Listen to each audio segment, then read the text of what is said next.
बिहार विधानसभा चुनाव के दूसरे चरण का आज थम जाएगा प्रचार। 11 नवंबर को 20 जिलों के 122 सीटों पर डाले जाएंगे वोट। बिहार विधानसभा चुनाव के प्रचार के आखिरी दिन गृह मंत्री अमित शाह करेंगे चुनाव प्रचार। सासाराम और अरवल में चुनावी सभा को करेंगे संबोधित। यूपी के सीएम योगी भी आज बिहार के चुनावी दंगल में उतरेंगे। अररिया, सुपौल और मधुबनी में जनसभाओं को करेंगे संबोधित।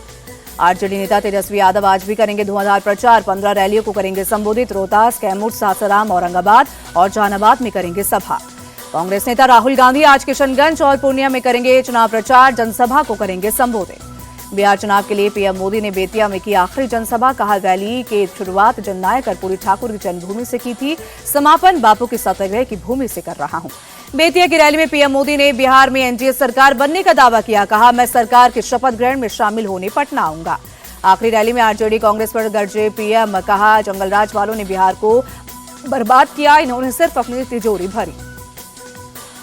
नहीं चाहिए कट्टर सरकार, फिर एक बार एनडीए सरकार, पीएम ने रैली में लगवाए नारे।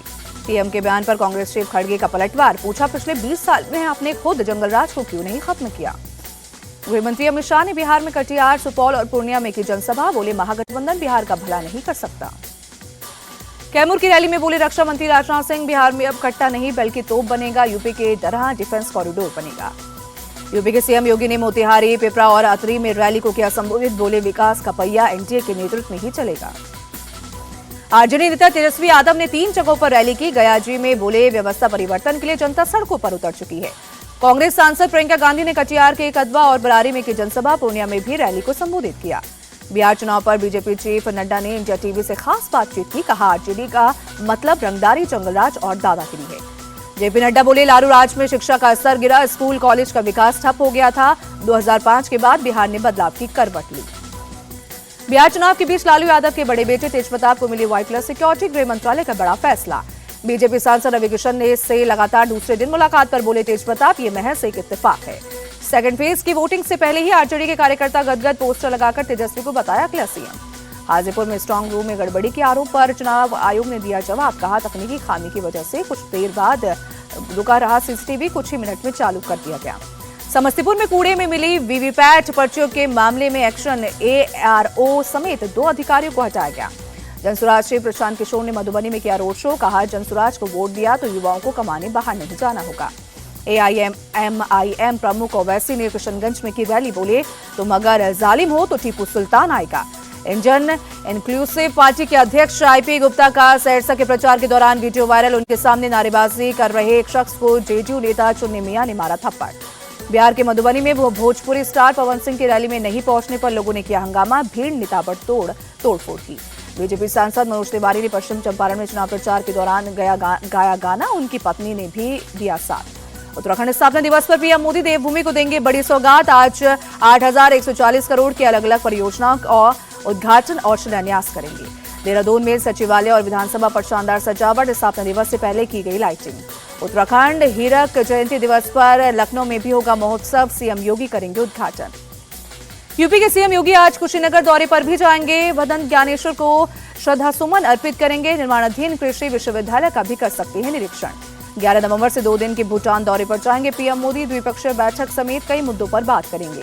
संसद के शीतकालीन सत्र की तारीखों का ऐलान। 1 दिसंबर से 19 दिसंबर तक चलेगा विंटर सेशन। गुवाहाटी में आज वायुसेना दिवस का भव्य आयोजन होगा। लाचित घाट पर फ्लाई पास्ट होगा। रक्षा मंत्री राजनाथ सिंह होंगे शामिल। आरएसएस प्रमुख मोहन भागवत ने बेंगलुरु में स्पेशल लेक्चर सीरीज को किया संबोधित। कहा, भारत में कोई भी हिंदू नहीं, सभी एक ही पूर्वज के वंशज। बागेश्वर बाबा धीरेन्द्र कृष्ण शास्त्री की सनातन हिंदू एकता पथ यात्रा का आज 3रा दिन। यात्रा 16 नवंबर तक चलेगी। वृंदावन तक पहुंचेगी यात्रा।